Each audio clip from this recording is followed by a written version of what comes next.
Mr. Speaker, to ask the Secretary of State for Foreign, Commonwealth and Development Affairs if she will make a statement on the arrest of Cardinal Zhen, Margaret Ni, Hui Pong Kong and Dennis Ho in Hong Kong on the 11th of May. Minister. Mr. Speaker, I thank my right honourable friend for raising this incredibly important issue. The Hong Kong authorities' decision to target leading pro-democracy figures, including Cardinal Zheng, Margaret Ng, Hui Peng and Dennis Ho, under the national security law is unacceptable. Freedom of expression and the right to peaceful protest, which are protected in both the Joint Declaration and the Basic Law, are fundamental to Hong Kong's way of life. We continue to make clear to mainland China and to Hong Kong authorities our strong opposition to the national security law, which is being used to curtail freedom, punish dissent and shrink the space for opposition, free press and civil society. In response to the imposition of the national security law, as well as wider recent developments in Hong Kong, the UK took three major policy actions. On the 31st of January 2021, we launched a bespoke immigration route for British national overseas and their dependents. Secondly, we have suspended the UK-Hong Kong extradition treaty, and we have also extended the existing arms embargo on China to also now cover Hong Kong. China remains in an ongoing state of non-compliance with the Joint Declaration, which it willingly agreed to uphold. As a co-signatory to the Joint Declaration, and in the significant 25th year of our handover, we will continue to stand up for the people of Hong Kong. We will continue to call out the violation of their rights and freedoms and to hold China to their international obligations. My right honourable friend, the Foreign Secretary, is in regular contact with her international counterparts on issues relating to Hong Kong, and we continue to work intensively within international institutions to call upon China to live up to its international obligations and responsibilities. As my right honourable friend, the Foreign Secretary, set out in the latest six-monthly report published on the 31st of March, the UK will continue to speak out when China breaches its legally binding agreements and when it breaks its promises to the people of Hong Kong. Ian Duncan-Smith. Mr. Speaker, I'm grateful to you granting this particular UQ. For on the 11th of May, that's yesterday, Chinese authorities arrested three trustees, as my honourable friend has mentioned, of the 612 Humanitarian Relief Fund, which helped pro-democracy protesters to pay their legal fees. Those three figures, led by Cardinal Zhen that I mentioned earlier, being arrested, although they've apparently been released under bail, they're very onerous bail requirements and they've had their passports confiscated. Now, this is a huge abuse of human rights. Cardinal Zhen himself is 96, I think, and he has been a lifelong advocate of democratic causes in Hong Kong and mainland China. We should be looking up to this man and considering the abuse that he faces.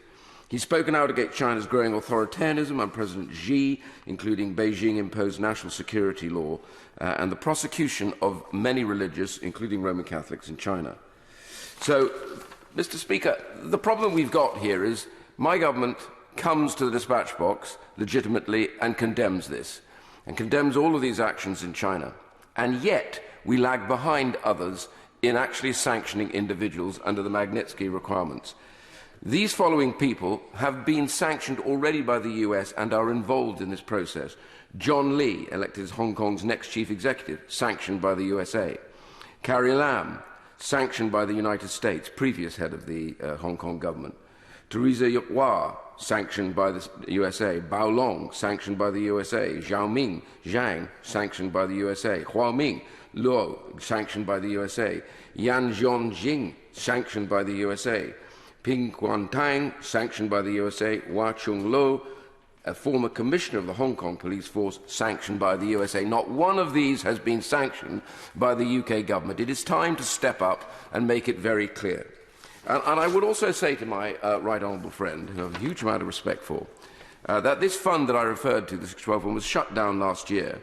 and it was opened up for inspection by collusion. I understand, Mr. Speaker, and I'm going to finish here. And it needs to be investigated. And I simply say, Mr. Speaker, and this is the important bit, that there have been reports now that the government may well reenact discussions about the Joint Economic Trade Commission, JETCO, and even re-endorsing the Economic and Financial Dialogue, which was previously suspended. I want from the government an absolute undertaking. They will sanction those individuals, and there's no way on earth we're going to entertain any discussions in opening up trade discussions or financial discussions with this abusive government. Minister. Mr. Speaker, my right honourable friend speaks with huge authority on this issue, and he knows that when he speaks on any issue, but particularly on this issue, I personally take notice, and Her Majesty's government always takes notice. He will, I know, be frustrated with the next sentence I'm about to say, but I think he will understand that whilst we work closely, and our sanctions response to Russia's invasion of Ukraine demonstrates this, we work closely with our international partners on sanctions of individuals, but he will also know that we never discuss publicly the future sanctions designations that might be brought. But as I say, I and Her Majesty's government will take very seriously the points that he's made and the list of individuals that he has read out. He is absolutely right to highlight the importance of not just words but also actions in opposition to actions like those taken by the Chinese government. We consider Beijing to be in a state of ongoing non-compliance with the Sino-British Joint Declaration, and I think that will be borne in mind when we speak or think about any other agreements that might be entered into with that government. Shadow Minister Catherine West. Thank you very much, Mr. Speaker. The arrests in the past few days of Cardinal Zen, Margaret Ng, Denise Ho, Tsaid Ho and Hui Po Kyung mark a disturbing new phase of China's relentless crackdown on the freedoms and liberties promised to the people of Hong Kong, and in this case, of course, freedom of religion or belief, which I know so many members in this House hold very dear. This phase has been marked by the rigged election of Beijing's hand-picked choice for Chief Executive John Lee in a one-person coronation. Mr. Lee, of course, known for his brutal policing policies during the pro-democracy protests in 2019. And we are seeing now the erosion of the remaining freedoms, including freedom of religion or belief, enjoyed by so many Hong Kongers. And this will undoubtedly lead to a further exodus of young Hong Kongers from the city in search of freedom and new lives elsewhere, away from Beijing's reach. Mr. Speaker, we've long since accepted that the notion of a high degree of autonomy promised to Hong Kong in the legally binding Sino-British agreement has been breached, and I'm pleased that on previous occasions we've seen a lot of agreement in the House, and we strongly endorse the BNO policy of the government. But the arrest of opposition activists, including a 90-year-old Cardinal, just days after the election of a hardliner, demand further urgent action. So the questions I have for the Minister, and I'm sorry the Foreign Secretary isn't with us today, will the Minister make urgent representations to the Chinese embassy here in London? Secondly, will the government consider sanctions as per the member for Chingford and Woodford Green, which has so eloquently been described this morning? Thirdly, will the FCDO redouble efforts to support exiled journalists, faith leaders and campaigners to ensure independent reporting on the situation in Hong Kong can continue? And finally, will the FCDO work with the Home Office and Levelling Up Department to ensure that those Hong Kongers who are here in the UK and who have fled to the UK for sanctuary are welcomed and supported and are able to report with confidence any safety concerns that they may have here about Chinese influence and activity here in the UK? Minister. Mr. Speaker, I thank the Honourable Lady for the points that she has made, and I think the tone of her questions, probing though they were, reflect the right across the chamber, our concern for what is going on in Hong Kong and our desire to protect the people of Hong Kong. She mentions the election process. On the 9th of May, the UK released a joint statement with our G7 partners and the EU, underscoring our grave concern over the selection process for the Chief Executive in Hong Kong as part of the continued assault on pluralism and fundamental rights. She mentions our commitment to freedom of religion or belief and also the freedom of press, both things which we regard as being fundamental foundation stones for a properly functioning society, and she's right to highlight our collective concern about those in the situation in Hong Kong. And finally, she mentions her support for the Hong Kong people who have now come to the UK. I take the point that she makes very seriously about protecting them, not just in our general duty to protect the citizens of this country, but the specific duty to protect them from any repercussions. I will take that on board. I can't give her a direct answer on that, but the point she makes is a valid one and has been listened to. Fiona Bruce. Thank you, Mr. Speaker. Can the government can the Minister tell the House what steps the government is taking to protect freedom of religion or belief in light of the arrests of Cardinal Zen, a senior leader of the Catholic Church across Asia, and whether there have been any discussions with the Vatican about his arrest, and does the Minister agree that the deteriorating state of freedom of religion or belief in Hong Kong must now be one of the concerns addressed at the UK-hosted ministerial conference on this issue in July? Mr. Speaker, I thank my honourable friend for the work she does on this issue. She is famously passionate about this, and rightly so. In terms of this as a topic for this summer, I think that's an incredibly valid point. I think it will be inconceivable that this will not be raised as one of the topics of discussion, although, of course, the agenda is not down to me. The Sino-British Joint Declaration is a legally binding treaty, and under it, China committed to uphold Hong Kong's high degree of autonomy and to protect the freedoms and rights of its people. And this explicitly includes freedom of expression and freedom of religion or belief. So she is absolutely right that this goes to the core of this agreement. We will call out China when it curtails those freedoms, and as I say, it is right that this is brought up in international fora, both about freedom of religion or belief and more broadly. SNP spokesperson Kirsten Osman. Thank you, Mr. Speaker, and I'm grateful to the Right Honourable Member opposite for bringing this urgent question today. It's obviously a deeply concerning situation. The direction of travel and stifling of democracy is something that we should all deplore. And as Human Rights Watch said of Cardinal Zen's arrest, arresting a 98-year-old cardinal for his peaceful activities has to be a shocking new low for Hong Kong, illustrating the city's freefall in human rights in the last 2 years. And that's correct. And rather than colluding with foreign forces, as those detained have been accused of, they've simply helped the people of Hong Kong in the face of an increasing crackdown and autocracy. So I wonder if the Minister can pledge to the House, firstly, that every diplomatic avenue possible will be explored in trying to secure the urgent release of the 4 individuals alongside other targeted pro-democracy campaigners. And I wonder if he can clarify further what diplomatic discussions the UK government is engaged in relation to the situation in Hong Kong, as well as outlining further the strategy which is intended going forward to try and influence this. And I wonder finally if, in relation to John Lee, the Minister is able to let us know more about what assessment the UK government has made of the likely impact of this appointment on democracy. Minister. I thank the honourable lady for the points that she has raised and her reaffirming of the cross-party nature of our view on these arrests. As I said, the UK released on the 9th of May a joint statement specifically about the selection process for the Chief Executive. I think when we speak, both with the G7 and the EU, when we speak with a coordinated international voice, I think that has the greatest impact, and we will continue to work with our international friends, partners and allies in calling out these situations.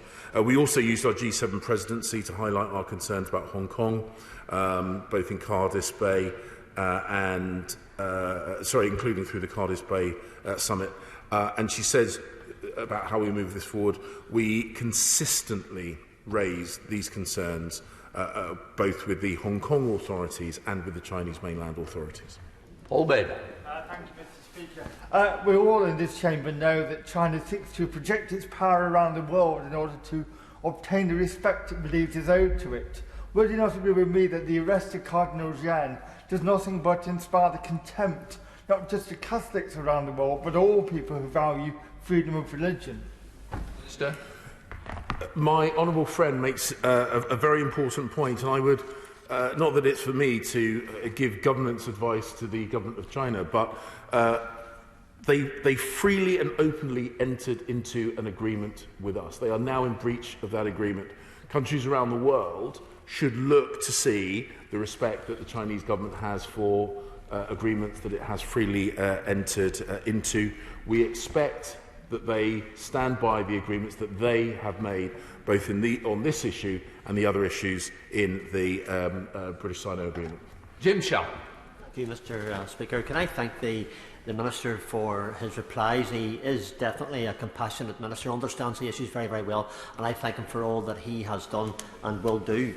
The Home Secretary has identified protecting freedom of religion or belief as a foreign policy priority, and these arrests indicate increasing restrictions on freedom of religion or belief within Hong Kong.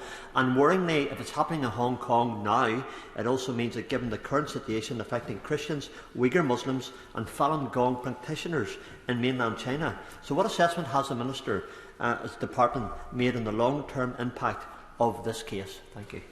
Minister.